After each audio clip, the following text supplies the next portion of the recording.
Stop looking at the price tag and start looking at the value. Most people work 40 years for a paycheck, buying things that lose value the second they leave the store. They think a luxury car or a big house makes them rich, but in reality, it keeps them broke. The wealthy play a different game. They don't work for money, they make their money work for them. This audiobook is your exit strategy from the rat race. It is time to stop buying liabilities and start building an empire of assets. Let's get to work. Chapter 1. Redefine Wealth. Assets put money in your pocket. Most people are losing the money game before they even roll the dice. They lose because they do not understand the language of money. They spend 40, 50, or 60 years working for a paycheck, trading their time for dollars, only to wonder why they have nothing to show for it at the end of the line. The problem isn't the economy. The problem isn't the government. The problem is your definition of wealth. Society has lied to you.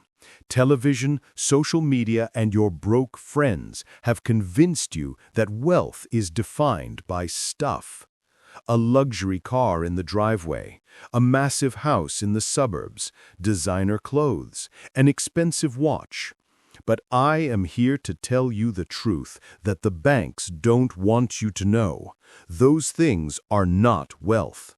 Those things are receipts of money you used to have. If you want to escape the rat race, you must burn your old dictionary and learn the vocabulary of the rich. The rich do not focus on net worth as much as they focus on cash flow. And the foundation of cash flow is understanding the difference between an asset and a liability. This brings us to the most important concept you will ever learn in finance. It is the litmus test for every financial decision you will make from this day forward. Here is the rule. An asset puts money in your pocket. A liability takes money out of your pocket. Read that again. It is simple, it is brutal, and it is the absolute truth. You do not need an MBA or a degree in economics to understand this. If you buy something, does it pay you, or does it cost you? The great housing lie. Let's tackle the biggest controversy immediately. For generations, the American dream has been defined by homeownership. Your parents, your teachers, and your real estate agent have all told you your home is your biggest asset. They are wrong. Let's look at the math, because math doesn't care about your feelings. That is the key. When you buy a house to live in, money flows out of your pocket every single month. You pay the mortgage, you pay the property taxes to the county, you pay the insurance, you pay for the new roof when it leaks, the water heater when it bursts, and the lawn care to keep the HOA off your back. Even if you pay off the mortgage, the government still demands property taxes. If you stop paying them, you will see who really owns that house. Because money is flowing out of your pocket and away from you, your personal residence is a liability. It is a place to live. It is a luxury. It may even be a savings account that grows with inflation. But strictly speaking, it is not an asset, because it does not feed you. It eats. Now compare that to a rental property. You buy a house, but someone else lives in it. The tenant pays the rent.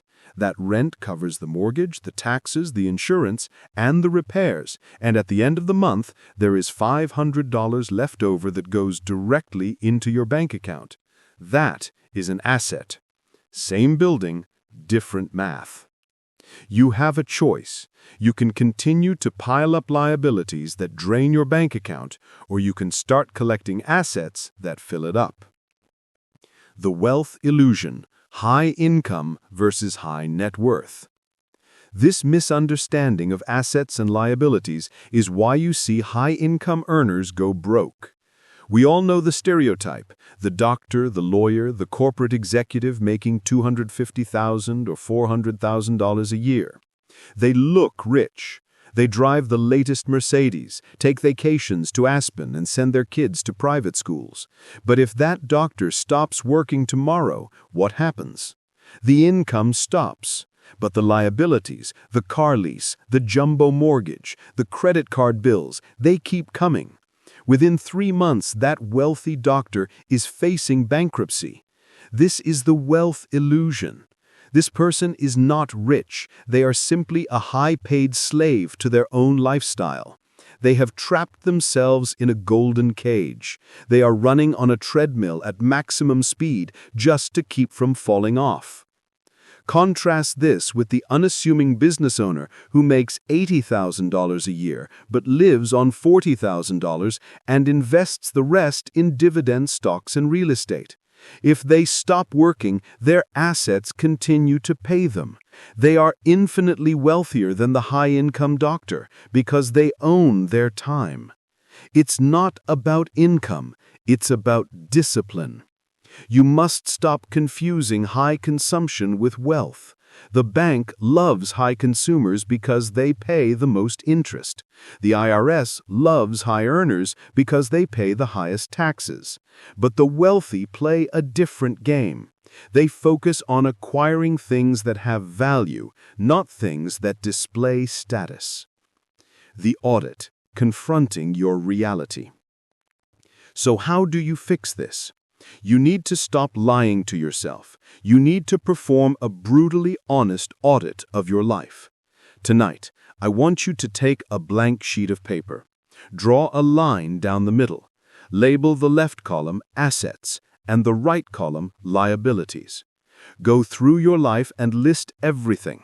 That car in the driveway, if you use it to drive to work, it's a liability. It costs you gas, insurance, and depreciation.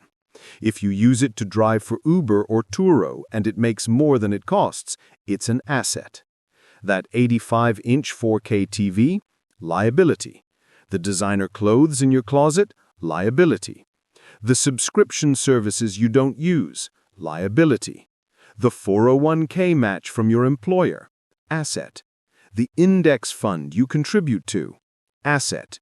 The intellectual property or side business you started, asset. When most people do this exercise, they are horrified. Their liability column is full and their asset column is empty. They realize they have been working for 10 years just to buy things that make them poorer. This realization is painful, but it is necessary. You cannot change what you do not measure. Once you see the list, the path becomes clear. Your mission in life is to move money from the liability column to the asset column. You must stop feeding the things that eat your money and start feeding the things that grow your money. Every time you get a paycheck, you have a split-second decision to make. You can buy a pair of shoes, liability, or a share of stock, asset. You can buy a dinner out, liability, or put that money into a high-yield savings account, asset. You don't need their permission. You don't need the approval of your friends, your family, or society to start living differently. They will call you cheap. They will ask why you aren't upgrading your phone or your car. Let them talk. While they are financing their way to the poorhouse, you are building a fortress of financial independence. The psychology of ownership. This shift isn't just about math. It is about psychology. When you buy liabilities, you are a consumer. You are the bottom of the food chain. You are the prey. When you buy assets, you are an owner. You are the predator. You are taking control of the system rather than being used by it. Rich families teach their kids this distinction before they teach them how to drive. They teach them that the goal of the game is to collect assets. This is why the rich get richer. It's not magic. It's not luck. It is a relentless focus on acquisition of income-generating value. That's the key. If you want to be free, your assets must eventually pay for your liabilities. You can have the luxury car, but your rental property should pay the lease note. You can have the big house, but your dividend portfolio should cover the mortgage. Until you have the assets to pay for the luxury, you cannot afford the luxury. Conclusion. You now have the lens through which you must view the world. Every dollar is a soldier. You can send it out to die for a fleeting moment of pleasure, or you can recruit it to capture more soldiers for your army. The choice is yours. But knowing the difference between an asset and a liability is only step one. The reason most people fail isn't just ignorance, it's emotional weakness. They buy liabilities because they are trying to fill a void. They are buying things to impress people they don't even like. You need to stop letting your emotions dictate your bank account. You need to kill the need for external approval. In the next chapter, we are going to attack the root cause of why you are broke. We are going to deconstruct the traps set by banks and credit card companies designed to keep you poor, and we are going to destroy the need to look rich so you can actually become rich. It is time to Chapter 2, Stop Borrowing for Validation. Chapter 2. Stop borrowing for validation. You are broke because you are insecure. That is a hard pill to swallow, isn't it? But if we are going to fix your financial life, we have to stop treating the symptoms and start cutting out the cancer. The cancer is not your salary. The cancer is your need to prove to the world that you are successful. We live in an era of fake wealth. Scroll through social media and you see everyone living their best life. New cars, tropical vacations, designer handbags, VIP tables. You look at that and you feel small. You feel like you are falling behind. So, what do? You go to the bank. You swipe the credit card. You sign the lease. You buy a slice of that lifestyle to feel valid. But here is the secret that the banks and the advertisers are desperate to keep from you. The Joneses are broke. That neighbor with the brand new $80,000 truck, he is drowning in payments. That friend posting photos from a 5-star resort, she is paying 24% interest on that trip and will be paying for it for the next 3 years. They are financing a fantasy. When you try to keep up with them, you aren't competing for wealth. You are competing to see who can dig their grave the fastest. You have a choice. You can look rich or you can be rich. But you rarely get to be both at the same time, especially in the beginning. The high cost of looking successful. Let's talk about the biggest destroyer of wealth in the United States, the automobile. Nothing keeps the middle-class poor quite like the car payment. It has become socially acceptable to have a $700, $800, or even $1,000 monthly car payment. People justify it by saying, "I need a safe car," or "I work hard, I deserve it." Let's look at the math. If you finance a $50,000 car, you aren't just losing the $50,000 plus interest. You are losing the opportunity cost of that money. This is a concept rich families teach their kids that poor families ignore.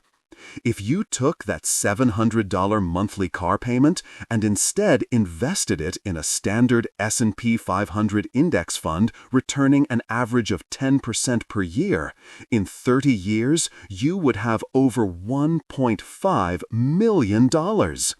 Read that again, $1.5 million. That luxury car didn't cost you $50,000. It cost you $1.5 million of your future freedom. Was the heated seat worth it? Was the leather interior worth working an extra 10 years of your life? Every dollar you waste is an employee you fired. When you send your money to the car dealership, you are firing the soldiers that were supposed to fight for your retirement. You are trading your future freedom for a shiny metal box that loses value the second you drive it off the lot. That is the definition of insanity. But society claps for you when you buy the new car. They say, "Congratulations!" They should be offering their condolences. The credit card trap. The second weapon of mass destruction in your wallet is the credit card used for consumption. Banks are not your friends. They are businesses designed to profit from your lack of discipline. They spent billions of dollars studying human psychology. They know that if they give you a piece of plastic, you will spend 20% to 30% more than if you paid with cash. The pain of parting with physical cash stops you. The swipe of a card feels like nothing. They bait you with points, miles, and cash back. "Oh, I'm doing it for the points," you say. But then you carry a balance. You miss a payment. Suddenly, you are paying 20% interest. There is no investment in the world that guarantees a 20% return, but the bank gets that return from you guaranteed. Rich people use credit cards as a tool for convenience and pay them off in full every single month. Poor people use credit cards to bridge the gap between their income and their desires. It's not about income, it's about discipline. I don't care if you make $30,000 or $300,000. If you are using debt to buy clothes, dinners, electronics, or vacations, you are stealing from your future self. You are eating your seed corn. You are buying approval with money you don't have to impress people you don't like. The 24-hour rule, your new religion. So how do we stop this? How do we break the dopamine addiction of buying things? We introduce friction. We take willpower out of the equation and replace it with a system. From this moment on, you are going to implement the 24-hour rule. Here is how it works. For any non-essential purchase over $50, you must wait 24 hours before buying it. You see a pair of shoes you want? Wait 24 hours. You want the new video game? Wait 24 hours. You see a gadget on Amazon? Add it to the cart, but do not click buy. Wait 24 hours. Here is what will happen. In the heat of the moment, your emotional brain is screaming, "I need this." But after a good night's sleep, your logical brain wakes up. You will look at that item the next day and realize, "I don't actually need this. I'd rather keep the money." That's the key. This simple pause allows the rational part of your brain to override the impulsive part. It saves you thousands of dollars a year without you feeling deprived. You aren't saying no forever. You are just saying not right now. And usually, not right now turns into never mind. Starve the ego. This chapter is titled Stop Borrowing for Validation because that is the root cause. You are using money as a mask. You are afraid that if you drive an old Honda, people will think you are failing. You are afraid that if you don't wear the right brands, people won't respect you. Let me tell you the truth. Nobody cares about you as much as you think they do. When you drive down the street in a Ferrari, people don't look at you and think, "Wow, that guy is cool." They look at the car and think, "I wish I had that car." They are thinking about themselves, not you. You are going into debt to trigger other people's fantasies. It is a losing game. True confidence, true wealth is quiet. It doesn't need to scream. The wealthiest person in the room is often the one wearing the plain t-shirt and jeans because they have nothing to prove. Their bank account is their validation. Their freedom is their status symbol. You don't need their permission. You don't need your parents' permission to drive a used car. You don't need your friends' permission to skip the expensive dinner. You don't need society's permission to live below your means. Conclusion. If you want to be rich, you must be willing to look poor for a while. You must be willing to sacrifice the appearance of wealth today for the reality of wealth tomorrow. The moment you stop caring what other people think is the moment you become dangerous. That is the moment the banks lose their grip on you. That is the moment you stop building someone else's dream and start building your own. You have now stopped the bleeding. You understand the difference between an asset and a liability, and you have committed to stop borrowing money to feed your ego. You have closed the holes in your financial bucket. Now we need to fill that bucket. It is not enough to just save. You must aggressively direct your capital. You need a system that ensures you get paid before your landlord, before the grocery store, and before the taxman. It is time to learn the golden rule of capital. Chapter 3. Pay yourself first, the golden rule of capital. Chapter 3.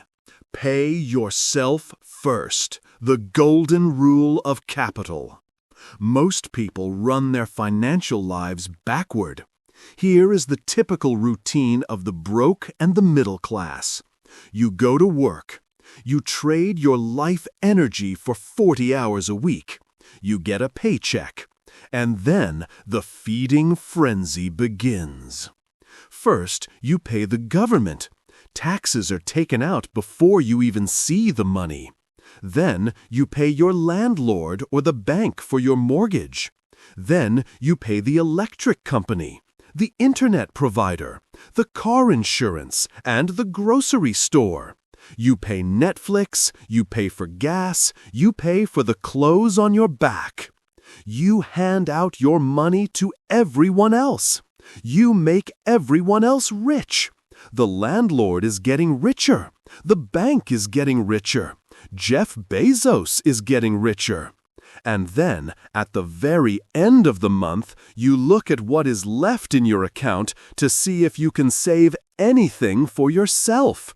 And guess what? There is never anything left. This is the trap. You are treating yourself as the lowest priority in your own life. You are the last person to get paid. You are working for everyone else's bottom line except your own. If you want to build wealth, you must flip this equation upside down.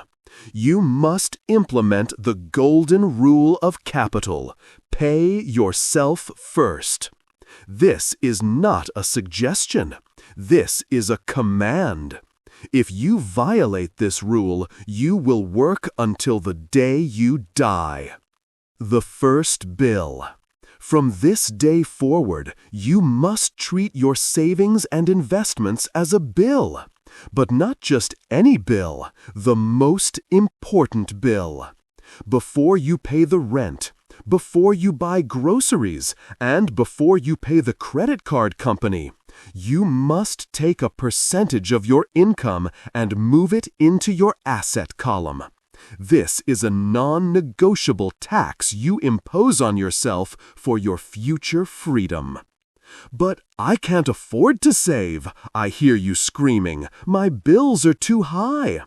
That is a lie you tell yourself to stay comfortable. You have a choice. You can continue to prioritize your current lifestyle, or you can prioritize your future freedom.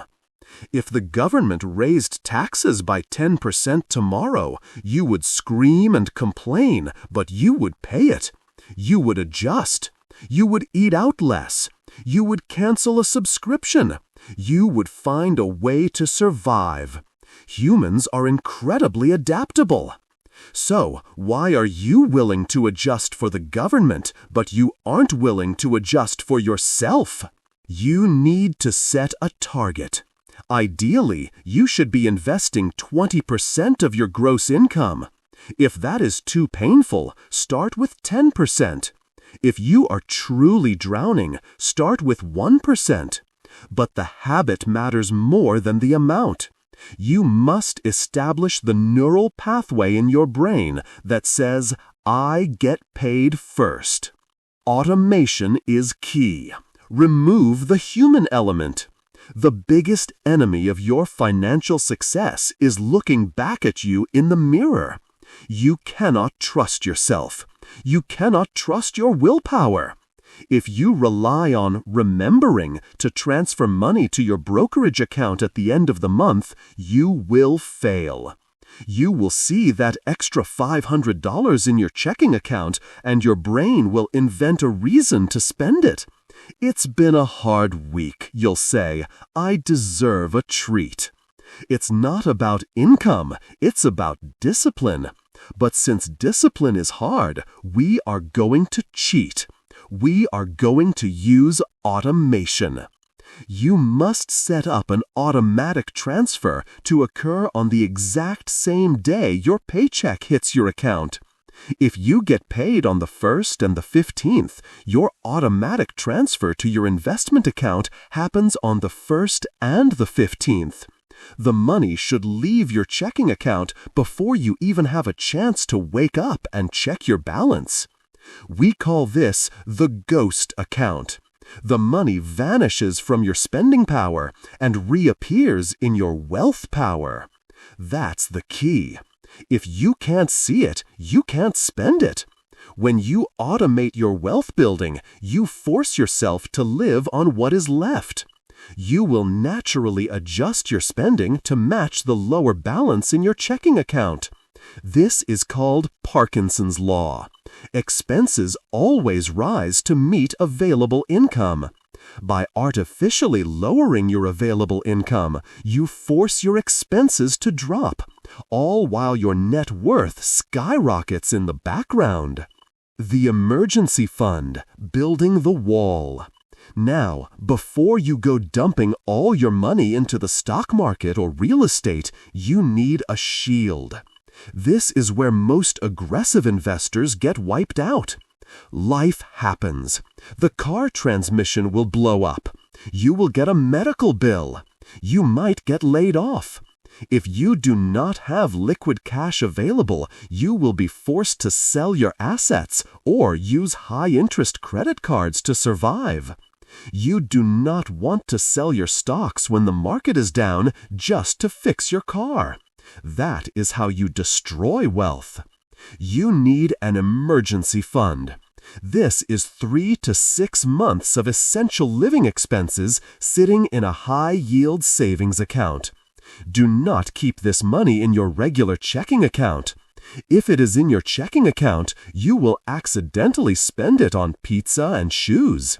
It needs to be in a separate bank, completely strictly for emergencies.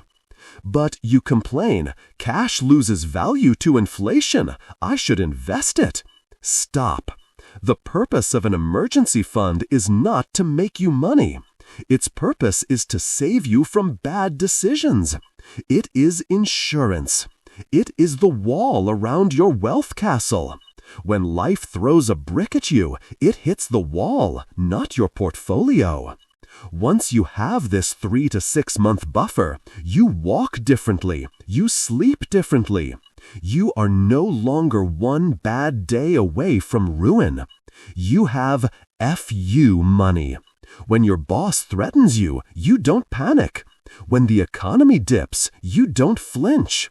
You don't need their permission. You don't need the bank's permission to feel secure. You built that security yourself, dollar by dollar. The pre-tax cheat code, USA specific. If you are an employee in the United States, you likely have access to a 401k or similar workplace retirement plan. If your employer offers a match and you are not taking it, you are literally throwing free money in the trash. If your employer matches 3% of your salary and you contribute 3%, you just made a 100% return on your money instantly. There is no other investment in the world that gives you a guaranteed 100% return in 1 second. If you are not doing this, pause this audiobook right now. Go to your HR portal. Set up your contribution. Do it. Furthermore, utilizing tax-advantaged accounts like 401ks and IRAs, individual retirement accounts, lowers your taxable income today. You are legally hiding money from the IRS and letting it grow for your future. The government has written the rules of the game. They are telling you, if you save for your future, we will give you a tax break. Why are you ignoring them? Rich families obsess over tax efficiency. Poor families ignore it. Let's be clear about what we are doing here. We are starving the beast of consumption to feed the beast of creation. When you implement pay yourself first, it will feel tight at first. You might feel broke because your checking account is lower than usual. Good. You should feel broke. That pressure you feel, that is the pressure of growth. That is the feeling of you taking control. If you have $5,000 in your checking account, you feel rich, so you buy a $200 dinner. If you have $500 in your checking account because you moved $4,500 to investments, you feel broke, so you cook at home. In both scenarios, you earned the same amount, but in the second scenario, you got richer by $4,500. In the first scenario, you just got fat and poorer. You must learn to love the feeling of a lean checking account and a fat investment account. Conclusion: you have redefined wealth. You have stopped buying liabilities, and now you have a system that automatically siphons capital out of your hands and into your future before you can sabotage yourself. You are now accumulating capital. You are building a war chest. But now you face a new question. What do you do with this money? And more importantly, how do you speed up the process? Saving your own money is powerful, but it is slow. The wealthy do not just use their own money. They use other people's money. They use leverage. Most people are terrified of the word debt. They think all debt is evil. They are wrong. Debt is like a power saw. If you don't know how to use it, you will cut your hand off. If you do know how to use it, you can build a house in half the time. It is time to graduate from simple savings to sophisticated leverage. Chapter 4. Master Good Debt versus Bad Debt. Chapter 4. Master Good Debt versus Bad Debt. We need to have a serious conversation about the D word, debt. If you listen to the popular financial gurus on the radio, they will scream at you that debt is the devil. They will tell you to cut up your credit cards, pay for everything in cash, and live like a monk until you die. For the average person with zero self-control, that is excellent advice. If you cannot stop yourself from buying shoes you don't need, you should absolutely avoid debt. But this book is not for the average person. This book is for those who want to build an empire, and you cannot build an empire with cash alone. The wealthy do not fear debt. They love debt. They use debt. In fact, the richest real estate moguls and business tycoons in America pay less in taxes and grow faster than you because they understand one simple truth: debt is tax-free money. However, debt is like a loaded gun. In the hands of a trained soldier, it can conquer territory and protect a nation. In the hands of a toddler, it is a tragedy waiting to happen. Most Americans handle debt like toddlers. You must learn the difference between the debt that kills you and the debt that feeds you. The Tale of Two Debts. Let's define the battlefield. There are two types of debt in this world: consumer debt, bad debt, and investment debt, good debt. Bad debt is when you borrow money to buy a liability. You swipe your Visa card to buy a flat-screen TV. You take out a loan to buy a boat. You finance a vacation. This debt is bad for 3 reasons. The item you bought is losing value. You are paying interest, often 20% plus, with your own hard-earned money, and it makes you poorer every single month. This is the debt that keeps the middle class in chains. It is financial suicide. Good debt is when you borrow money to buy an asset. You take out a mortgage to buy a duplex where tenants pay the rent. You take out a business loan to buy equipment that increases your production. This debt is good for 3 reasons. The asset you bought is gaining value or producing income. Someone else is paying the debt for you, the tenant, the customer, and it makes you richer every single month through cash flow and amortization. You have a choice. You can use debt to look rich, or you can use debt to get rich. The bank doesn't care which one you choose. They get paid either way. But you should care. The Magic of Leverage, OPM. Why do the rich use debt? Why doesn't Elon Musk or Warren Buffett just pay cash for everything? Because of a concept called lever, or as we like to call it, OPM, other people's money. Let me break down the math for you, because math tells the truth. Imagine there is a rental property for sale for $100,000. It produces $10,000 a year in profit. Scenario A, the cash buyer. You work hard, save up $100,000, and buy the house in cash. You invested $100,000.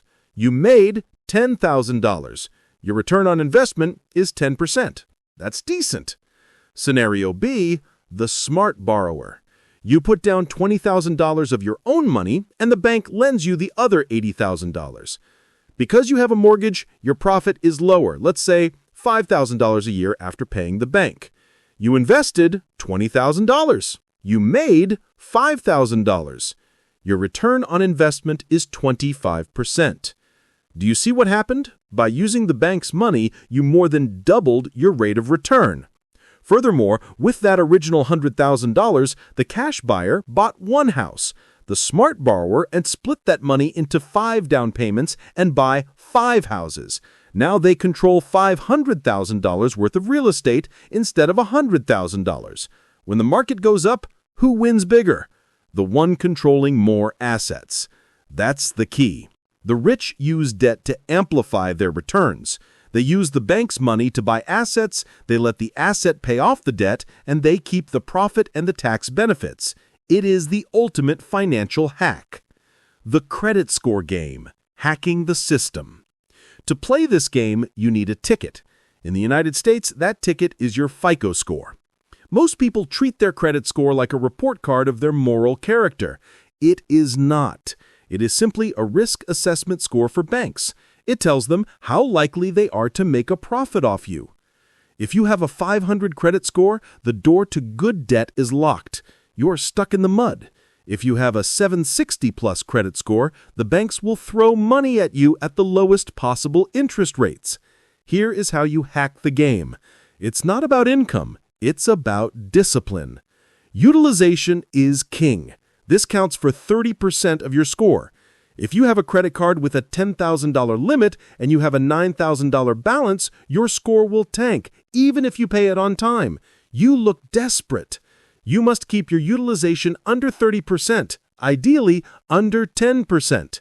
If you spend a lot, make payments before the statement closes so the bank reports a low balance to the bureaus. Payment history is 35% of your score. One late payment can haunt you for 7 years. Automate the minimum payment on every single card so you never ever miss a payment by accident. Don't close old accounts. The length of your credit history matters. If you have an old credit card you don't use, put a small subscription like Netflix on it and set it to autopay. Closing it shortens your history and hurts your score. Treat your credit score like a business asset. Guard it with your life. It is your leverage. It is your buying power. Reframing the bank. You need to change your psychology regarding banks. The poor fear banks. They see banks as the predator.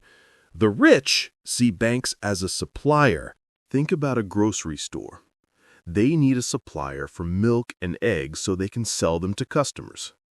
As a real estate investor or business owner, you need a supplier for money. The bank sells money. You are the customer. When you walk into a bank asking for a loan for a rental property, you are not begging for a favor. You are proposing a business partnership. You are saying, I have found an asset that makes money. If you give me the capital, I will give you a cut, interest, and I will keep the rest. If the numbers work, the bank wants to do the deal. They need to lend money to make money. You don't need their permission. You don't need to feel small. If one bank says no, you go to the next one. There are thousands of banks. If the deal is good, the money will follow. The danger zone. Respect the blade. Now, a warning. I said the rich love debt, but they respect it. Leverage cuts both ways. If you borrow money to buy a house and the market crashes and you have no tenants, you still owe the bank. If you are over-leveraged, you will be wiped out. This is why rule number 1 from Chapter 1 is so vital. Assets put money in your pocket. Never use debt to buy something that acts like a liability. Do not use a home equity line of credit to renovate your kitchen just because it increases the value of your home. That kitchen does not pay you rent. That is bad debt dressed up as an investment. Only use debt when the cash flow from the asset covers the debt payment plus a margin for safety. If the numbers are tight, don't do the deal. Conclusion. You now possess a dangerous weapon. You understand that debt isn't evil. It is a tool of acceleration. You understand that your credit score is the key to unlocking the vault of other people's money. You have learned how to save, Chapter 3, and you have learned how to borrow, Chapter 4. But not everyone wants to be a real estate landlord. Not everyone wants to deal with toilets and termites. Maybe you want a way to grow your wealth that is completely passive. Maybe you want to own a piece of the biggest companies in the world and let their CEOs work for you. It is time to enter the arena where the greatest fortunes in history have been compounded. It is time to make your money your employee. Chapter 5, Make Your Money Your Employee. Stock Market and Dividends. Chapter 5. Make Your Money Your Employee. Stock Market and Dividends. Imagine you have an employee. This employee never sleeps. This employee never gets sick. This employee never complains, never asks for a raise, never takes a vacation, and works 24 hours a day, 7 days a week, 365 days a year. And the only thing this employee does is make more employees just like him. This is not slavery. This is capital. This is the stock market. Most people work for money. They wake up, drive to a job they hate, and trade their hours for dollars. If they stop working, the money stops flowing. They are the engine of their own financial life. If the engine breaks, the car stops. The wealthy are different. They build an engine outside of themselves. They understand that money is a terrible master, but an excellent servant. Your goal is to take the cash you saved in Chapter 3 and the credit strategies you learned in Chapter 4 and deploy them into the market to work for you. You have a choice. You can work until you are 75 years old, or you can build an army of dollars that works so you don't have to. The eighth wonder of the world. Albert Einstein is rumored to have said, "Compound interest is the eighth wonder of the world. He who understands it, earns it. He who doesn't, pays it." You are already paying it on your credit cards and student loans. Now it is time to earn it. Compound interest is the snowball effect. It is interest earning interest. Let's look at the math. If you invest $10,000 and it earns a 10% return, you make $1,000 in the first year. Now you have $11,000. In the second year, that 10% return earns you $1,100. You didn't do any extra work, but your money got a raise. Over 30 or 40 years, this exponential curve becomes vertical. This is how normal people with average jobs become millionaires. They don't win the lottery. They don't invent the next iPhone. They simply let time and math do the heavy lifting. But there is a catch. Time is your greatest asset. You cannot buy back time. If you wait until you are 45 to start investing, you have lost the most powerful years of compounding. You must start now, today, even if it is just $50. Get your money on the battlefield. Stop gambling, start owning. When I mention the stock market, I know what you're thinking. You're thinking about the Wolf of Wall Street. You're thinking about day traders staring at 6 monitors screaming, buy, buy, buy, or panicking when a line on a graph goes down. Let me be clear. That is not investing. That is gambling. Day trading is a job. We are not looking for another job. We're looking for freedom. The wealthy do not try to find the needle in the haystack. They buy the whole haystack. This is where the index fund comes in. Instead of trying to pick the next Tesla or Amazon, which is nearly impossible to do consistently, you buy a fund that owns the top 500 companies in the United States. This is called the S&P 500. When you buy an S&P 500 index fund, you own a tiny piece of Apple, Microsoft, Google, Amazon, and Berkshire Hathaway. You are betting on the American economy.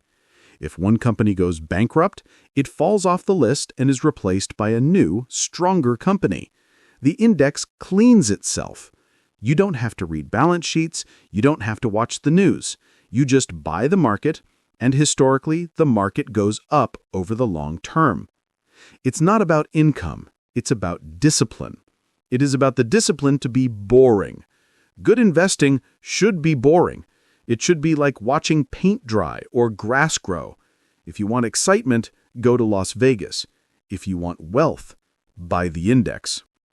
The dividend snowball. Now let's talk about the sweetest word in the financial dictionary, dividends. A dividend is a thank you payment from a company to its owners.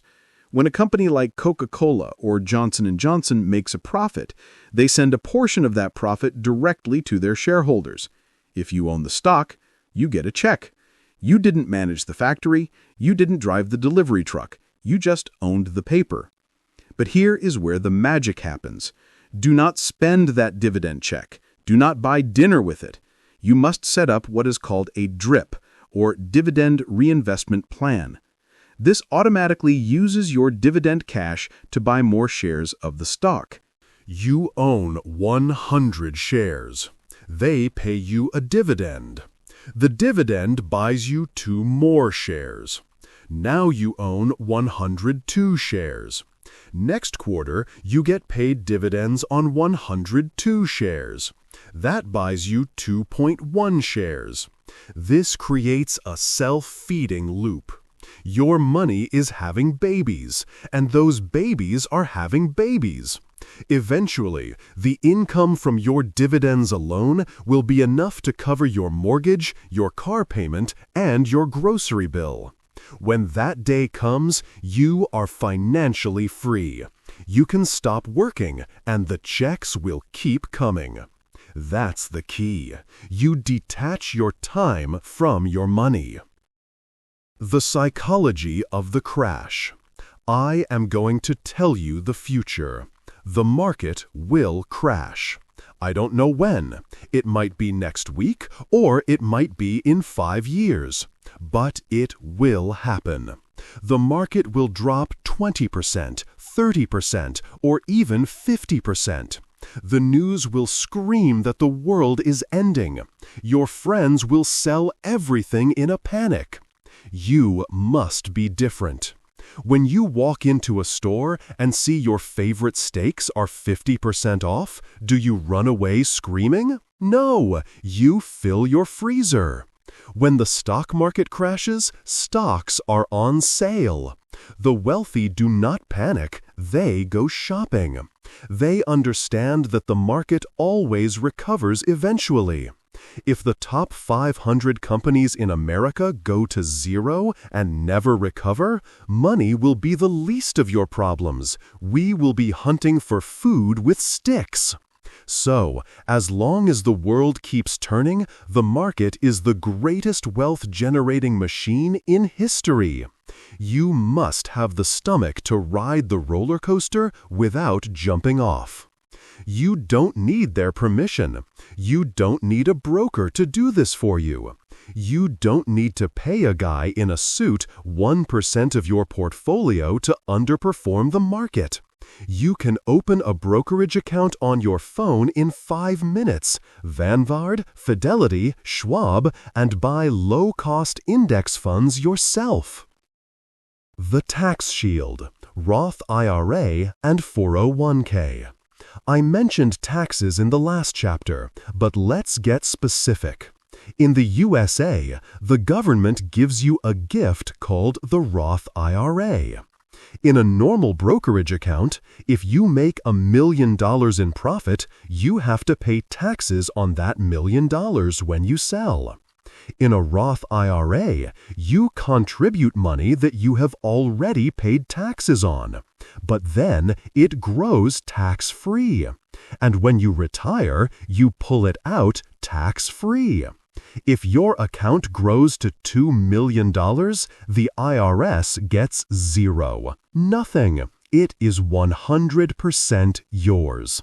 If you are eligible for a Roth IRA and you aren't maxing it out, you are volunteering to pay taxes you don't have to pay. That is not noble. That is financial ignorance. Conclusion. You now have the formula for paper assets. You understand that you are not a gambler, you are an owner. You understand that time is more important than timing the market. You are building a portfolio of stocks and bonds that acts as your silent partner, working in the background while you sleep. But there is a downside to paper assets. You can't touch them. You can't drive past them. And while you can leverage them to some degree, they don't offer the same massive leverage and tax benefits as physical assets. Some people want to own something real, something they can see, touch, and improve. They want to own the very earth we stand on. The stock market is powerful, but it has never created as many dynasties as the next asset class. It is time to talk about the king of wealth building. Chapter 6. Own the Land, the Real Estate Wealth Accelerator. Chapter 6. Own the Land, the Real Estate Wealth Accelerator. There is a famous quote attributed to Mark Twain. Buy land, they're not making it anymore. It is a simple joke, but it holds the secret to the greatest accumulation of wealth in human history. Look at the Forbes list. Look at the wealthy families in your town. How did they do it? Even if they made their money in technology, oil, or retail, they almost always park that wealth in one place: real estate. In the last chapter, we talked about paper assets, stocks, and bonds. Those are excellent. They are liquid, they are passive, and they grow. But you cannot live in a stock certificate. You cannot touch a bond. You cannot drive past your index fund and say, "I own that." Real estate is different. It is tangible. It is finite. It is necessary for human survival. Everyone needs a roof over their head, and if you are the one providing that roof, you hold the power.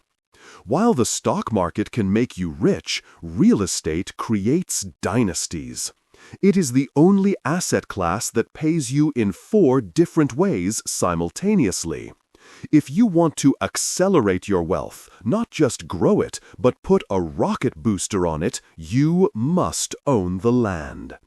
The 4 pillars of real estate profit. Most people are simple-minded investors. They think the only way to make money is to buy something for $100 and sell it for $200. That is called appreciation. But appreciation is just the icing on the cake. The rich love real estate because of the 4 pillars of wealth. 1. Cash flow. This is the money left over after all expenses are paid. The tenant pays you rent. You pay the mortgage, taxes, and repairs. The difference is yours. It is passive income that hits your bank account every month whether you work or not. 2. Appreciation. Over the long term, real estate values go up. Inflation pushes prices higher. As the dollar becomes worth less, hard assets become worth more. You are hedging against the destruction of your currency. 3. Loan paydown, amortization. This is the silent wealth killer for the poor, but the wealth builder for the rich. Remember Chapter 4? When you have a rental property, you have a mortgage. But you do not pay the mortgage. Your tenant pays the mortgage. Every month they are paying down your debt. They are buying the house for you. You are getting richer every single month by doing absolutely nothing. 4. Tax benefits. The government loves real estate investors. They give you write-offs for mortgage interest, repairs, and travel. But the holy grail is depreciation. The IRS allows you to deduct the wear and tear of the building against your income, even if the building actually went up in value. This is a phantom loss. On paper, you look like you lost money. In reality, you made money. This means you can legally pay 0 taxes on your rental income. That's the key. Stocks don't let you do that. Your job doesn't let you do that. Only real estate offers this quadruple threat of wealth building. House hacking, the cheat code for beginners. I know what you're thinking. This sounds great, but I don't have $100,000 for a down payment. I'm just trying to pay my rent. The biggest lie holding you back is the idea that you need to be rich to buy real estate. You don't buy real estate because you are rich. You become rich because you buy real estate. If you are just starting out, you are going to use a strategy called house hacking. In the United States, you can buy a residential property with up to 4 units, a fourplex, using a residential loan. This means you can buy a building with 4 apartments, live in one, and rent out the other 3. Because you live there, the bank considers it an owner-occupied home, not an investment property. This qualifies you for low down payment loans. Here's the math. You buy a fourplex. Your mortgage is $3,000 a month. You live in Unit 1. You rent Units 2, 3, and 4 for $1,000 each. Total rental income, $3,000. Your mortgage, $3,000. You are now living for free. You have just eliminated your biggest expense, housing. While your friends are burning 40% of their paycheck on rent, you are saving 100% of yours. And remember, your tenants are paying off the loan. In 30 years, you will own $1 million asset free and clear, and you will have lived for free the entire time. You have a choice. You can buy a single-family home with a white picket fence that drains your wallet, or you can buy a multi-family property that fills your wallet. Is it glamorous? No. You might share a wall with a tenant. You might have to fix a toilet. But you are buying your freedom. It's not about income, it's about discipline. It is about sacrificing the perfect home today for the perfect life tomorrow. The barrier to entry myth. FHA loans and REITs. But I don't have 20% down. Stop making excuses. In the USA, we have something called the FHA loan, Federal Housing Administration. This loan allows you to buy a property with as little as 3.5% down. On a $200,000 property, 3.5% is $7,000. There are people walking around with $7,000 shoes. There are people driving $50,000 cars who claim they can't afford to invest. If you can save $7,000, you can control a $200,000 asset. That is the power of leverage. You don't need their permission. You don't need a wealthy uncle. You just need a credit score, which you fixed in Chapter 4, and a job history. The bank wants to lend to you. The government wants you to buy homes. The system is rigged in your favor, but you have to step into the arena. Now, maybe you truly hate the idea of fixing toilets. Maybe you are a busy professional who wants real estate benefits without the landlord headaches. For you, there are REITs, real estate investment trusts. A REIT is like a mutual fund for real estate. You buy shares of a company that owns shopping malls, apartment complexes, or hospitals. By law, they must pay out 90% of their taxable income to shareholders as dividends. You can buy a share of a REIT for $100 on your phone right now. Boom! You are a real estate investor. You get the cash flow and the appreciation without the 3 a.m. phone calls. It is not as powerful as owning the physical property. You lose some tax benefits and leverage, but it is infinitely better than leaving your money in a savings account. The mindset of the landlord. To win at this game, you must shift your identity. You are no longer a tenant in this world. You are a landlord. When you walk into a coffee shop, don't just look at the menu. Look at the building. Who owns it? Who is that coffee shop paying rent to? When you drive past a massive apartment complex, realize that one person or a group of partners owns that. They are sleeping right now, and hundreds of people are working to pay their mortgage. That can be you. But you have to stop looking at houses as homes and start looking at them as units of production. Do the numbers work? Is the cash flow positive? If yes, buy it. If no, walk away. Do not fall in love with real estate. Fall in love with the profit. Conclusion. You now understand why the rich love real estate. It uses leverage. It provides tax shelters. It pays you to sleep. It is the ultimate vehicle for transferring wealth from one generation to the next. But as you build this empire, as your stock portfolio grows and your real estate cash flow increases, you are going to attract a new enemy. This enemy is silent, patient, and entitled to a massive chunk of everything you create. The more you make, the more they take. Unless, of course, you know the rules of the game better than they do. Most people work for the government from January to May just to pay their tax bill. The wealthy, however, have a different arrangement. They know how to legally keep what they make. It is time to open the playbook on the biggest expense you will ever have. Chapter 7, The Tax Game. Keep what you make. Chapter 7, The Tax Game. Keep what you make. You have a silent partner. You didn't invite him. You didn't hire him. You certainly don't like him. But every time you make a dollar, he shows up with his hand out, demanding his cut. His name is Uncle Sam. Taxes are the single biggest expense you will pay in your lifetime. Bigger than your mortgage, bigger than your car, bigger than your kids' college tuition.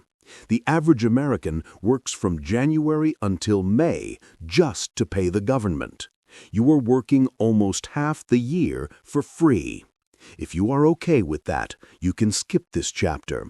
Go back to sleep and let the IRS raid your pockets.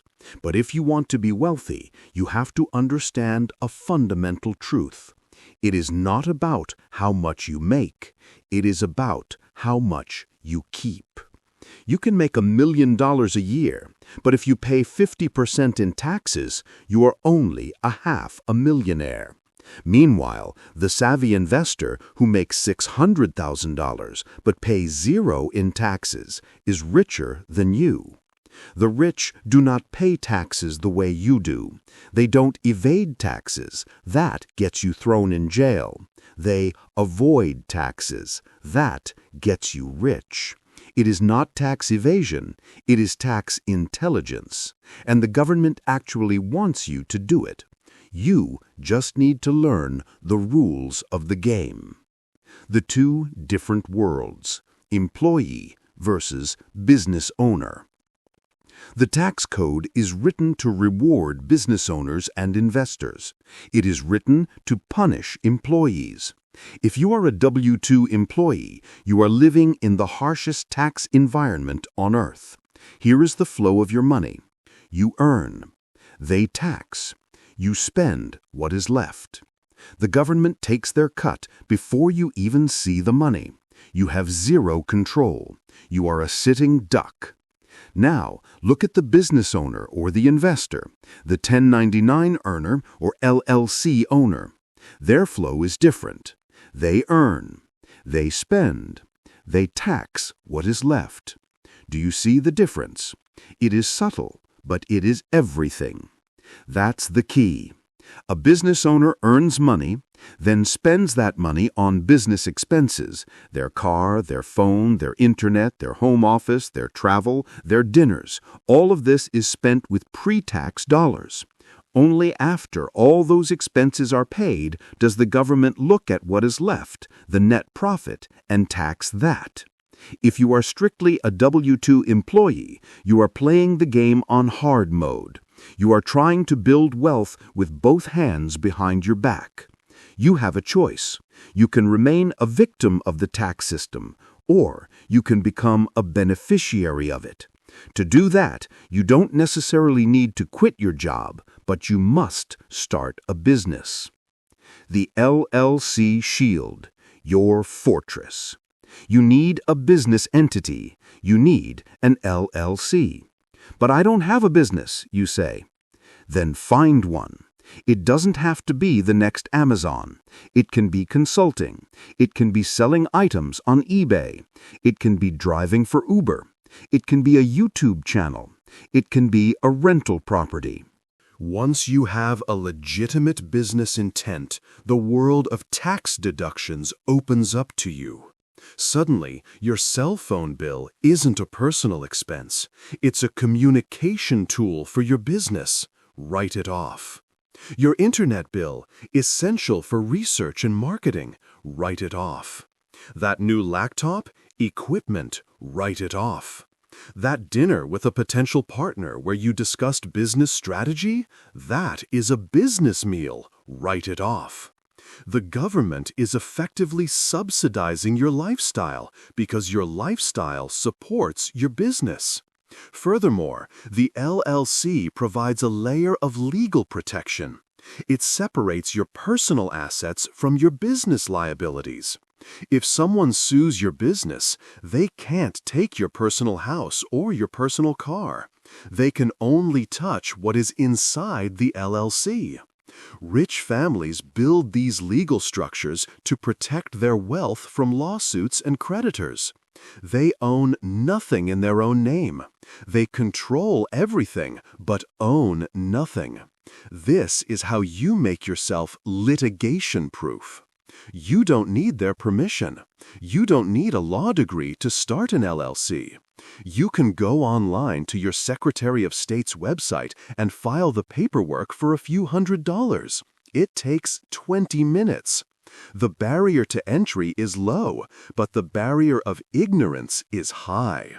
Stop tripping over dollars to pick up pennies.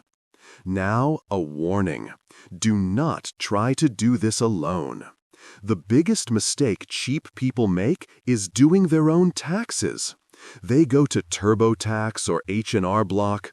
They spend 10 hours of their weekend trying to save $300 on a CPA fee. This is poverty thinking. It's not about income, it's about discipline. And the discipline here is knowing what you don't know. The U.S. tax code is over 70,000 pages long. Do you think you know it better than a professional who studies it every day? A good CPA, certified public accountant, is not an expense. They are an investment. If you pay a CPA $1,000 and they find you $5,000 in legal deductions that you didn't know existed, what was your return on investment? You made $4,000 instantly. You need a strategist, not a historian. Most cheap accountants are historians. They just take your numbers at the end of the year and put them in the right boxes. You want a strategist. You want someone you meet with quarterly who says, if you buy a truck before December 31st, you can write off the entire purchase price this year using Section 179. That is advice that makes you rich. Stop trying to save pennies on professional fees while you bleed thousands in unnecessary taxes. The tax-free wealth mindset. The government uses the tax code to manipulate your behavior. They want you to do certain things: provide housing, create jobs, produce energy, food. When you do what the government wants, they give you a tax break. When you buy real estate, you provide housing, tax break. When you start a business, you create jobs, tax break. When you invest in oil and gas, you provide energy, tax break. When you just work a job and consume, you are not doing what the government wants. You are just a resource to be taxed. So, stop complaining about taxes and start doing what the tax code incentives. Align your money with the government's goals, and your tax bill will plummet. There are real estate investors making millions of dollars who pay less federal income tax than the secretary who works for them. Is it fair? It doesn't matter if it's fair. It is the law. You can scream at the sky about fairness, or you can read the rule book and win. Conclusion. You have now built a financial machine. You have the right mindset, assets, liabilities. You have the capital, pay yourself first. You have the leverage, good debt. You have the growth, stocks and real estate. And now you have the defense, tax strategy. You are becoming wealthy. The numbers in your bank account are going to grow larger than you ever imagined. But as your wealth grows, a new enemy will emerge. This enemy does not come from the IRS or the stock market. This enemy lives inside your head. As you get richer, the temptation to show it off will become unbearable. You will want the accolades. You will want the shiny toys. You want to prove to everyone from high school that you made it. If you give in to this urge, you will destroy everything you have built. You will fall into the trap of the fake rich. It is time to learn the discipline of silence. It is time to learn how to hide your wealth in plain sight. Chapter 8. Starve your ego, feed your portfolio. Chapter 8. Written to meet your strict tone, length, and formatting requirements. Chapter 8. Starve your ego, feed your portfolio. There is a saying in Texas that perfectly describes the American middle class. Big hat, no cattle. It refers to the cowboy who dresses the part, the expensive boots, the 10-gallon hat, the shiny belt buckle, but he doesn't own a single cow. He is all show and no substance.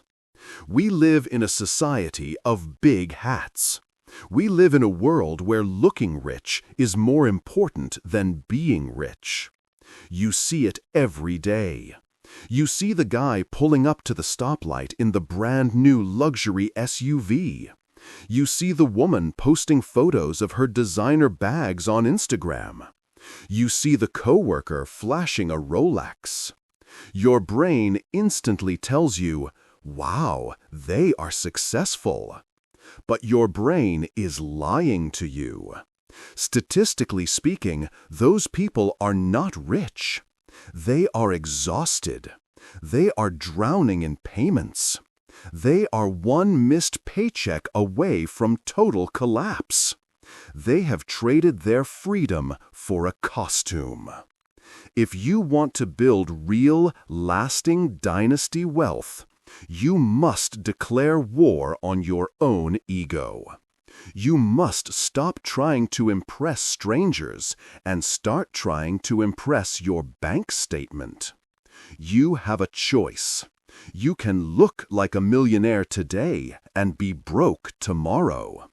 Or you can look like a plumber today and live like a king forever. The paradox of stealth wealth. Let me paint you a picture of what real wealth actually looks like. The typical millionaire in the United States does not drive a Ferrari. He drives a 4-year-old Ford F-150 or a Toyota Camry. He does not live in a mansion in the hills. He lives in a modest house in a good neighborhood that he has owned for 20 years. He doesn't wear a $10,000 watch. He wears a Timex or an Apple Watch. If you stood next to him in line at the grocery store, you would never know he was worth $10 million. This is called stealth wealth. Real wealth is quiet. Poverty is loud. The wealthiest people I know are terrified of people knowing they have money. Why? Because when people know you have money, you become a target. You attract lawsuits. You attract long-lost cousins asking for loans. You attract salespeople trying to separate you from your capital. But the fake rich, they are screaming for attention. They need you to see their labels because they are insecure. They are using money as a therapy session. They are trying to fill a hole in their soul with consumer goods. You must develop the confidence to be underestimated. You must learn to derive pleasure from seeing your net worth grow on a spreadsheet, rather than seeing heads turn when you walk into a room. That's the key. If your pride requires an audience, you will always be poor. If your pride comes from your secret discipline, you will be unstoppable. The silent killer, lifestyle creep. The biggest threat to your financial future is not a stock market crash. It is a phenomenon called lifestyle creep. Here is how it happens. You are 22 years old, making $40,000 a year. You live in a cheap apartment, you drive a beater, and you eat ramen noodles. You survive. Then you get a promotion. Now you make $60,000. You think, I can afford a better car. So you upgrade. Then you get a new job, making $100,000. You think, I deserve a better apartment. So you move downtown. Then you hit $150,000. You think, I need to join the country club and take expensive vacations. 10 years later, you are making 5 times what you started with, but you are saving exactly $0. Your spending has expanded like a gas to fill the container of your income. You are running faster, but you haven't moved an inch. This is the rat race. The wheel spins faster, but the rat stays in the cage. To escape, you must create a gap. The gap is the difference between your income and your expenses. When your income goes up, your expenses must stay the same. If you get a $10,000 raise, you do not get a $10,000 lifestyle upgrade. You maintain your current lifestyle and you throw that entire $10,000 into your investment portfolio. It's not about income, it's about discipline. It is about the discipline to say, I have enough. Imagine the power of making $200,000 a year, but living like you make $50,000. You could invest $150,000 a year. Do you know how fast you become free at that rate? In less than 7 years, you never have to work again.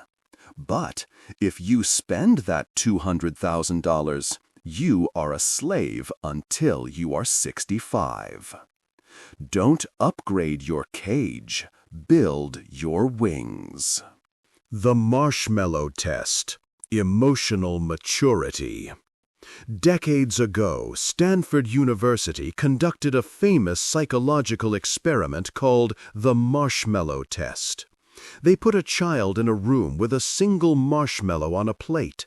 The researcher told the child, "I am going to leave the room. If you eat the marshmallow now, that is all you get. But if you wait until I come back without eating it, I will give you 2 marshmallows." Some kids ate it immediately. They couldn't help themselves. Others waited. They agonized. They stared at it, but they waited. They followed these children for decades. The result? The kids who waited, the ones who practiced delayed gratification, were consistently more successful in life. They had better jobs, better health, and significantly more wealth. The stock market, the real estate market, and your savings account are just an adult version of the marshmallow test. That new car you want? That's the single marshmallow. It tastes good now, but it's gone quickly. The investment portfolio? That's the 2 marshmallows. Actually, it's 10 marshmallows. It's a marshmallow factory. Most adults are failing this test every single day. They cannot wait. They want the reward now. I work hard. I want it now. This is childish thinking. Wealth requires the ability to suffer a little bit today for a massive reward tomorrow. You must be willing to drive the old car for 3 more years so you can drive whatever you want for the rest of your life. You don't need their permission. One of the hardest parts of starving your ego is dealing with peer pressure. When you start living below your means, people will talk. Your friends will ask, "Why don't you come to the expensive dinner with us?" Your family will ask, "Why do you still live in that small house? You make good money." They might even call you cheap. They might call you a miser. Let them talk. You don't need their permission. You don't need them to understand your vision. They are playing a short-term game. You are playing a long-term game. Most people are terrified of being different. They find safety in the herd. If everyone else has a car payment, it feels safe to have a car payment. If everyone else has credit card debt, it feels normal. But normal in America is broke. Normal is stressed out. Normal is working until you die. If you want to be wealthy, you have to be abnormal. You have to be weird. You have to be the person who brings a lunch from home while everyone else spends $20 at the bistro. You have to be the person who invests their bonus instead of buying a jet ski. Wear their criticism like a badge of honor. It means you are doing something right. Feed the portfolio. Every dollar you don't spend on your ego goes into your portfolio. And here is the beautiful truth. Eventually, the portfolio wins. There comes a tipping point. This is the moment when the income from your assets exceeds the cost of your lifestyle. When you hit this point, you have won the game. At that point, if you want to buy the luxury car, go ahead. But buy it with the dividends, not the principal. Buy it with the cash flow from your real estate, not your salary. When you do this, the purchase doesn't make you poorer. You still own the asset that bought the car. You get the toy and you keep the wealth. That is how the rich buy luxuries. They don't sacrifice their capital, they just skim off the cream. But until you reach that point, starve the ego. Conclusion. You have mastered the internal game. You have learned to define wealth correctly. You have set up your systems, and you have conquered your own psychology. You are no longer sabotaging yourself. But no man is an island. You do not exist in a vacuum. You can have all the discipline in the world, but if you are surrounded by people who are financial disasters, they will drag you down. If your friends are constantly pressuring you to spend, if your family is constantly asking for handouts, or if your business partners are small-minded, you are swimming upstream. Environment is stronger than willpower.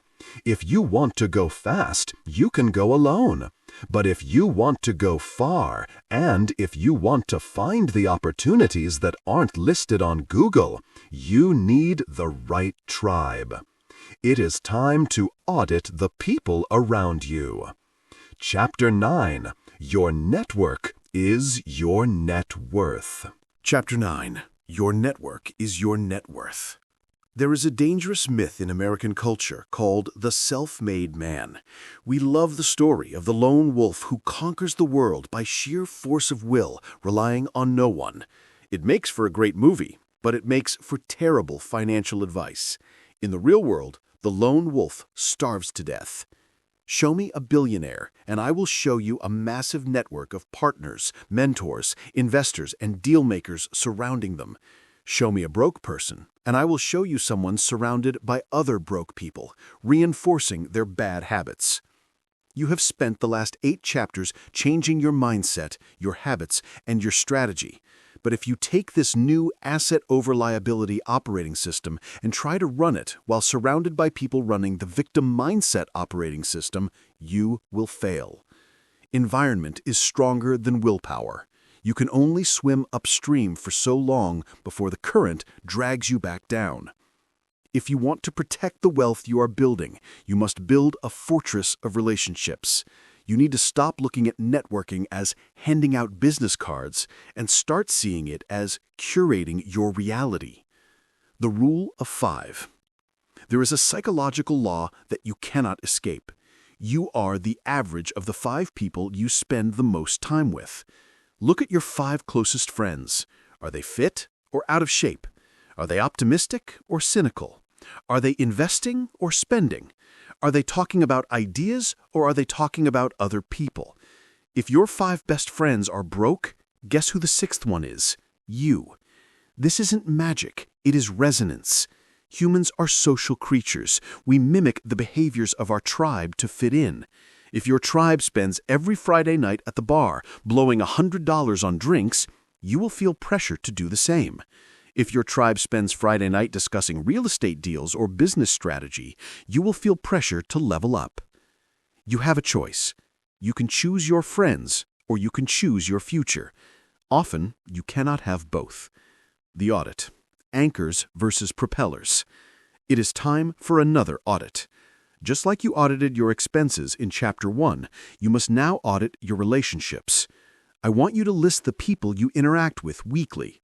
Next to their name, I want you to put a label, asset or liability.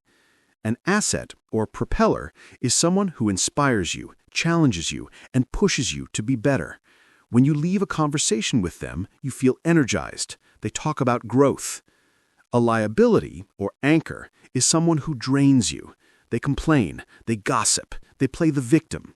When you tell them about your new investment plan, they say, "That sounds risky," or "You're changing." They are anchoring you to your past. This sounds harsh. It is. But if you want to fly, you have to cut the weights.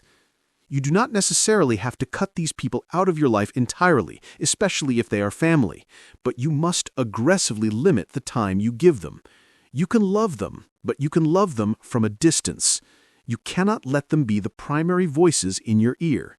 It's not about income, it's about discipline.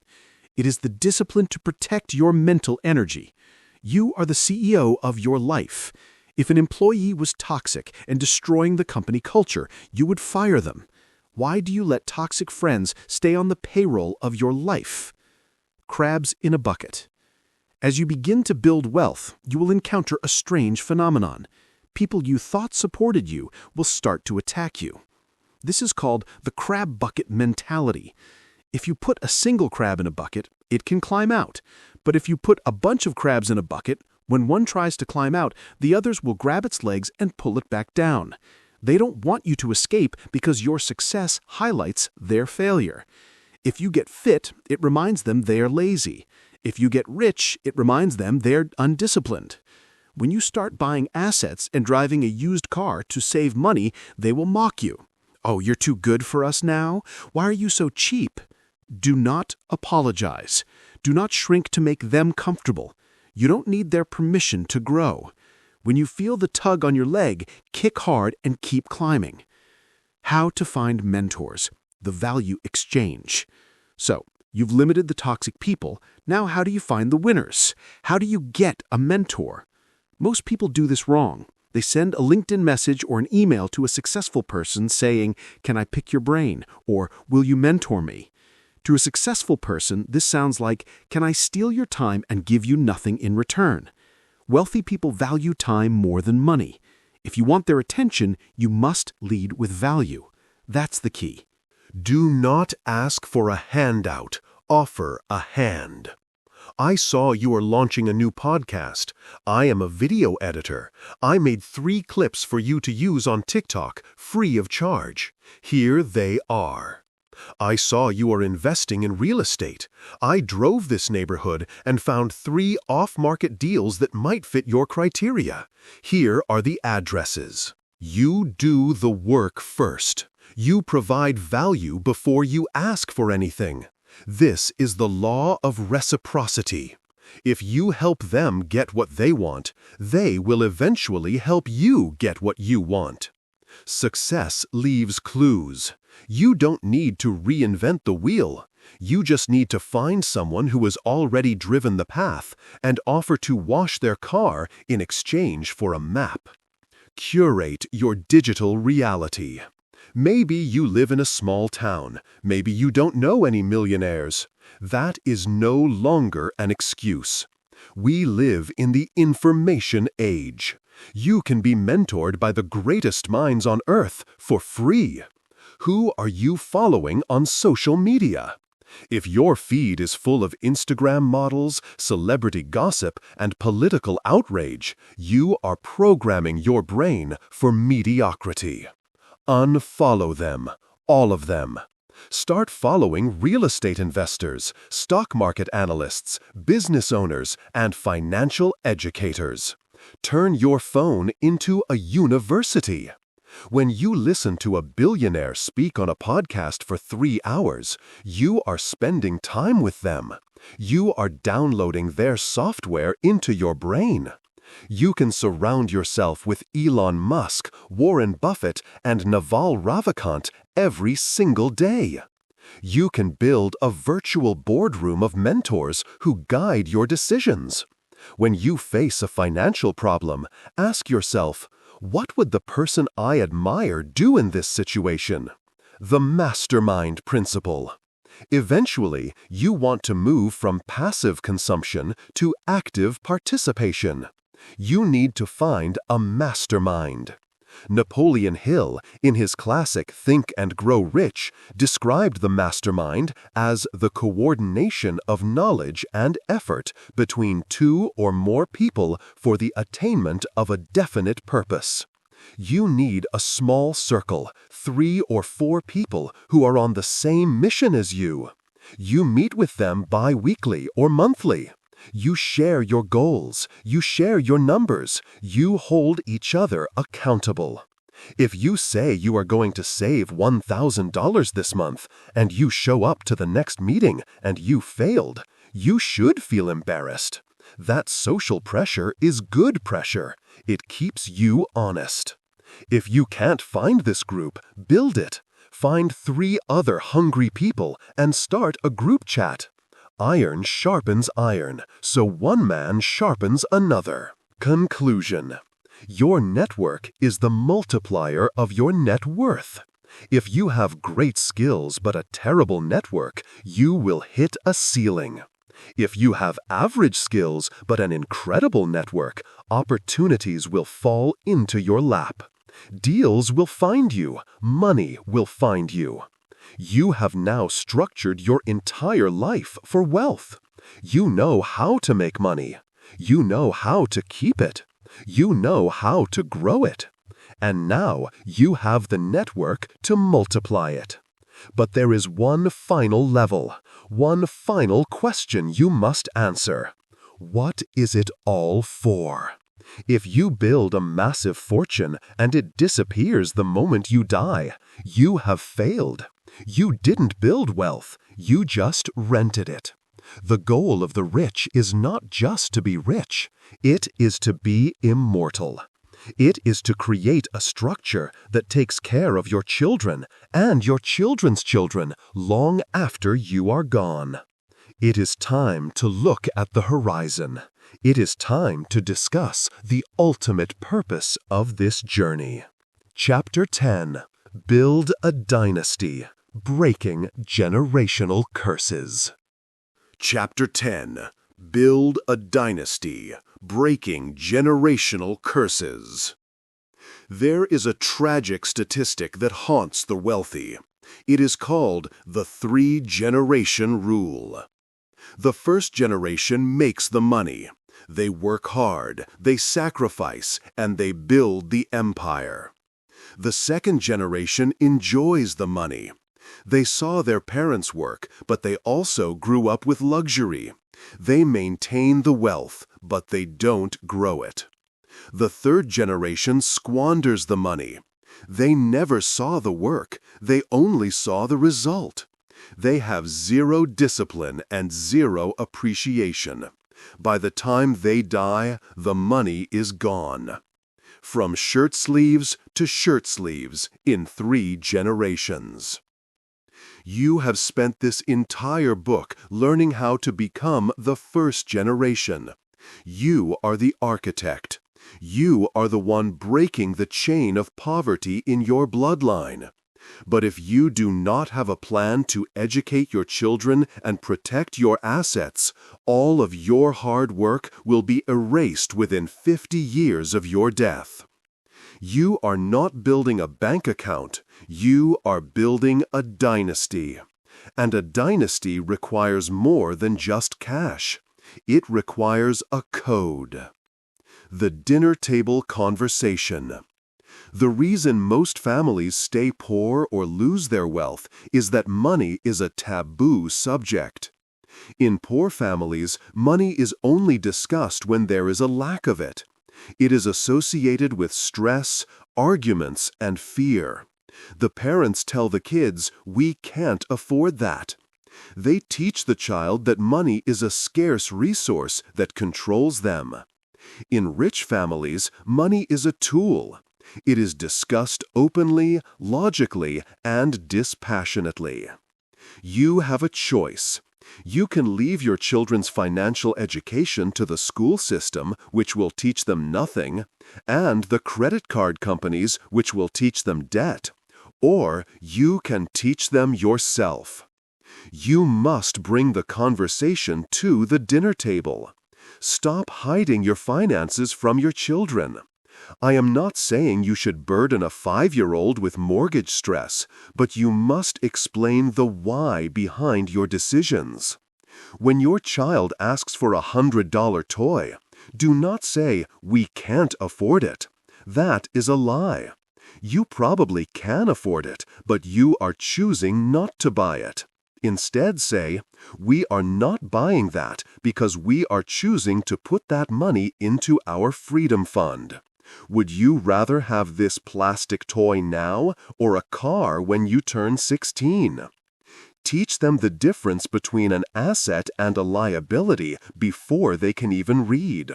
When you go to McDonald's, tell them, we are the customer. We are giving our money to the owners. Who do you think makes more money? The person eating the burger or the person who owns the building? Shift their perspective from consumer to owner. That's the key. If you hand them millions of dollars without handing them the mindset to manage it, you are not blessing them, you are cursing them. You are giving a loaded gun to a baby. The structure, will versus trust. Now let's talk about the mechanics of passing the torch. Most people think, I have a will, so I'm safe. Wrong. In the United States, a will is simply a letter to a judge. It is a set of instructions that must go through a legal process called probate. Probate is a nightmare. It is public, it is expensive, and it is slow.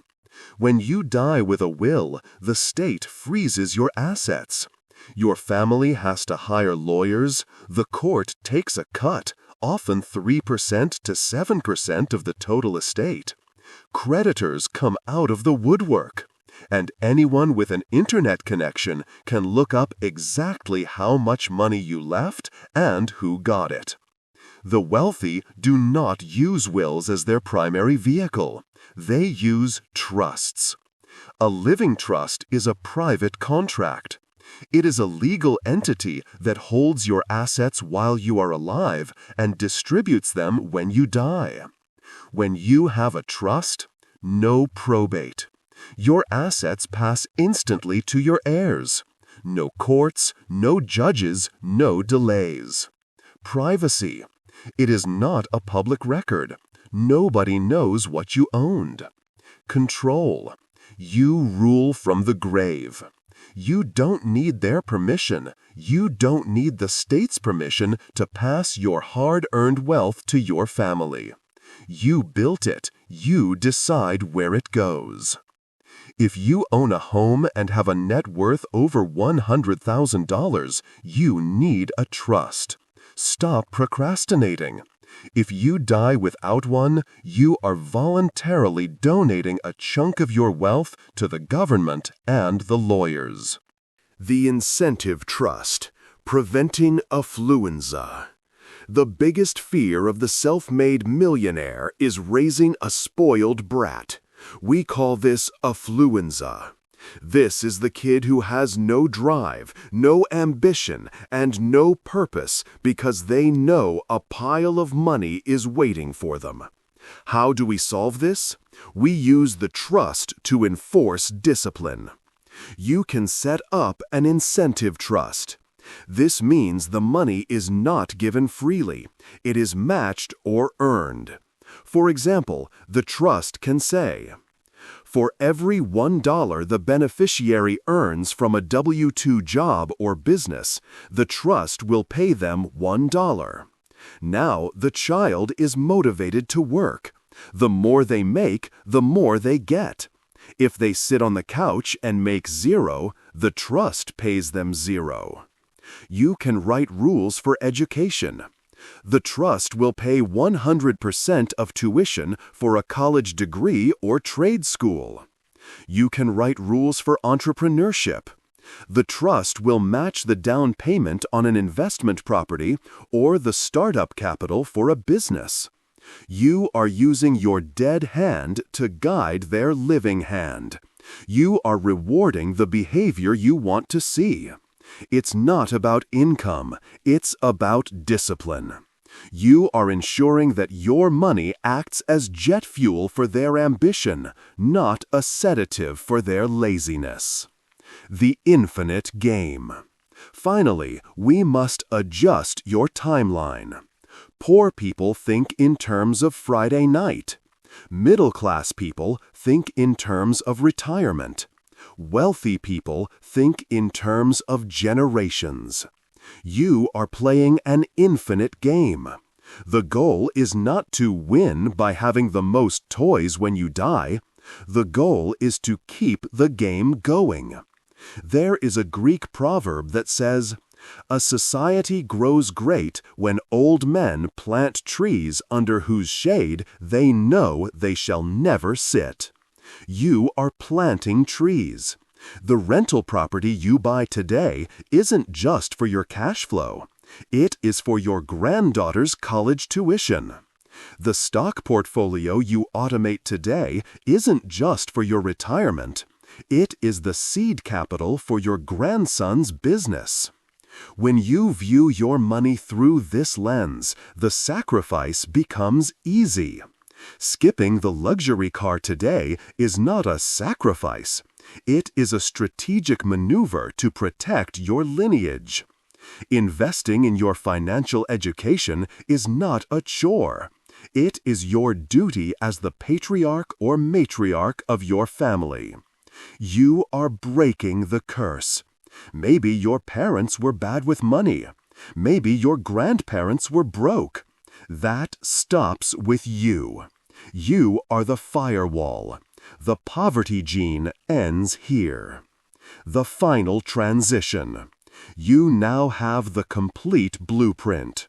We started by redefining wealth, realizing that looking rich is the enemy of being rich. We stopped the bleeding by killing bad debt and consumer habits. We built the foundation by paying ourselves first. We accelerated the process with good debt, stocks, and real estate. We protected the fortress with tax strategies and stealth wealth. We multiplied our power with the right network. And finally, we locked it all down with a legacy plan that ensures this wealth survives for 100 years. You have all the knowledge. The audio is about to end. The voice in your ear is about to stop. And when silence returns, you will be left with the most terrifying and exciting variable in this entire equation: you. Knowledge without execution is just entertainment. If you listen to this and do nothing, you have wasted your time. If you listen to this and change one habit, you have changed the trajectory of your life. The door is open, the path is lit, but you have to walk it. Let's bring this home. You now possess the blueprint that separates the wealthy from the working class. We have dismantled the myths of consumerism, exposed the traps of bad debt, and handed you the keys to the kingdom of assets. But understand this: knowledge without execution is just entertainment. The banks are betting you will forget this advice by tomorrow and go back to swiping your card for things you don't need. Prove them wrong. Do not wait for the perfect market conditions. Do not wait for a raise. Do not wait for permission. Your financial freedom begins with the very next dollar you spend. Will you buy a liability that enslaves you or an asset that frees you? The choice is yours, and the clock is ticking. If you are ready to build real wealth, hit the subscribe button, share this with someone you want to grow with, and start your asset column today. You are dismissed.